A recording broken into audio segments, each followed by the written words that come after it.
But I gotta say, when I've been playing this in the car with the kids in there, they've been in the back seat bopping with it. Yeah. So As they should. As they should. And it's interesting because they didn't even know it was a kid's song because I play random songs throughout the day anyways. But they actually said to me, "Hey, Dad, can we review this one?" So it's hitting the audience it's meant to hit. Nice. So speaking of hitting the audience that it's meant to hit, why don't I hand it over to you and we can discuss some of the ratings. Sure. So for the ratings on this one, I do want you to know I've got the spreadsheet fixed so that you can add the kids' scores in, and that will be, there's a box for each of them. And because of what I thought this song was, we're going to go for strikes. How many strikes are you going to give this song? I love it. You know, it's a fun song, and I think I'm enjoying it more now that we're talking about it and really digging in. But just as like a listen, I feel like it's a good, solid, right in the middle song. So I gave it a 2.5. 2.5? And that's what I gave Vegetable Town, and I think one of the other kids songs, but I'm not sure which one. So, it's a good kids song. I would be, if I had kids, I'd be happy to have this on in the car while I was listening to it. Is it my favorite? No. But is it horrible? Not at all. It's pretty fun. So I give it 2.5 strikes. Not bad. Yeah. How about you, Tracy? What are you giving this? So I'm going down through my list here. I definitely like the song better than A Word for That, and better than 789, believe it or not. Not quite as much as I like Crazy ABCs, but they're all really close in score. I'm going to have to give this one a 4.1. Wow. So right in between those two sets. There we go. That's a good one. I'll be interested to hear what the kids rate it, how the kids rate it. Exactly. Well, we'll hear it now. Isabella, how many strikes did you give this song out of 5?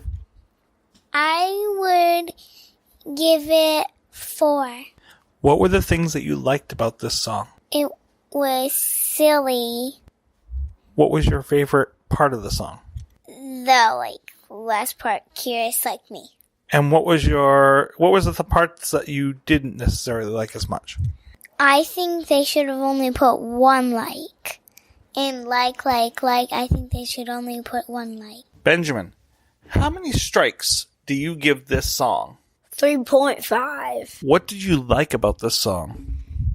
Because of the curiosity of the unfortunate demise of the cat. What were the things about this song that you would have liked to see changed? No talking about being furious. What didn't you like about that? That explains me when I'm mad. Oh. Is there anything else that you didn't like about this song? No. All right. Thank you, Ben. You're welcome. Interesting. Oh, well, your kids have good taste, so there it is. Back to you, Tracy, for appearances. All right. So this week, 12 years ago today, the first Ships and Dips cruise happened. Oh, my God. Bare Naked Ladies, of course, was the headline. But there were other artists that joined them as well. Mostly a lot of their side projects. So the Brothers Cregan, Kevin Hearn and Thin Buckle, the Vanity Project. And they also had other friends on there as well. So they had Guster, Jason Plum, who also helped out with writing some songs with Ed later on. He helped to write Satellite later on. And also the New Odds. You may know the Odds because they have been on Steven's albums lately. And they are headlined by Craig Northey, who has been on Steven's new tour. And they also had comedians such as Sean Cullen from Corky and the Juice Pigs and Harlan Williams, of course.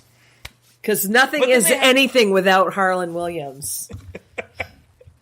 That's true. I really enjoy Harlan Williams. He is a very odd duck, but he's hilarious. Odd duck is the perfect description for him, and he knows everybody. He's Kevin's cousin. I just saw him on a podcast with Michael Rosenbaum. We'd love to have you on the show. But I'm like, what the heck is Harlan doing with Michael Rosenbaum?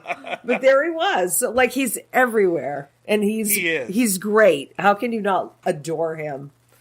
And of course, he has the cousins with his cousin. Yes. Which is a really interesting CD. People go out and listen to that CD. There was one other group, quote unquote group, that also joined. This group's name was Trippin Balls. They would happen to open for Guster whenever Guster did a show, and they would do a 25-minute jam of just sitting there and doing like a blues jazz type jam, and it switched up. Sometimes it was blues, sometimes it was punk, sometimes it was kind of a mixture of all of them doing these different types of sounds. Now, very much like the Ramones, every single one of them had a different, their last name was Tripp. Oh my so gosh. Thus Trippin Balls. Yes. Now, what the group really was Guster in costume, just sitting there and funking out. It's really, I'm going to put some links up here because it's hilarious. But then they also included, I think, some other people. So you have Samurai Tripp, who plays the sword. You have Chewbacca Tripp, who is General Hairiness. Oh my God. And then you have some other people that are kind of in there. Andy Tripp playing the gong. Now, I think, honestly, I think that's probably Andy Cregan that came out and did the gong at that point. But you also have Tyler in one of these videos who comes out and kills the chicken that's on stage at the time while he's wearing a diaper. Oh my gosh. So it is them just going out there and having a grand old time and having fun. How much fun. If you get a chance, you should definitely listen to this. Like, they literally spent 10 minutes singing Trippin Balls over and over and over again. There are lyrics to the song as well, but that's the only song they play, and they start off every Guster show for that whole, 3-year span doing it. It was hilarious. That's awesome. Oh my God. Now, even though we don't have Aaron here tonight, he will be found on one of our sister podcasts, on our network. On our podcast, yes, the network. He's going to be on the Mighty Ducks podcast in the near future. It's going to be starting to release in the near future here. And he will be on minute 30 to 35. They're combining minutes in 5-minute chunks to get through the movies faster. Nice. Because there's 4 different movies that they've got to clunk through. So they're kind of squishing it all together, so not doing it forever. Like so us. We should have done that. How many songs can we fit in 1 week? Oh, it's been 1 week. Yeah, no. Anyway, that's hilarious. So go out there, listen to minute 30 to 35. Also listen to the rest of it as well. They're great. It's great.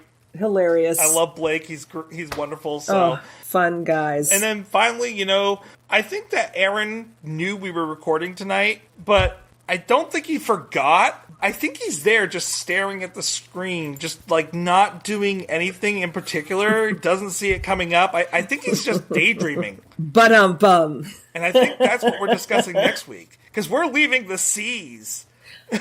We're done with the seas. Oh my God. Matter of fact, no, we're not discussing daydreaming next week because we're done. We did the ABCs. We're done. No more. We don't have to do the Ds or any more. That's it. We did what we said would do. The bare naked ABCs. I think Aaron would be sad, though, that he missed the last episode, though, so maybe we should continue to the Ds. Okay, we'll do the Ds. I'm shocked that we're already in the Ds. That's amazing. I know. We're going to fly this year. We get a lot of letters this year, so I'm excited. That's very exciting. Woohoo! Yeah.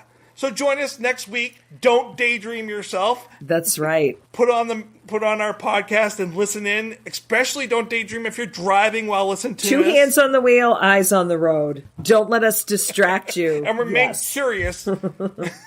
Remain curious as to what's out there. Yes, exactly. Very good. Have a great week, everyone. Thanks, everybody. Have a good week. Thanks, that was fun. Don't forget, no regrets, except maybe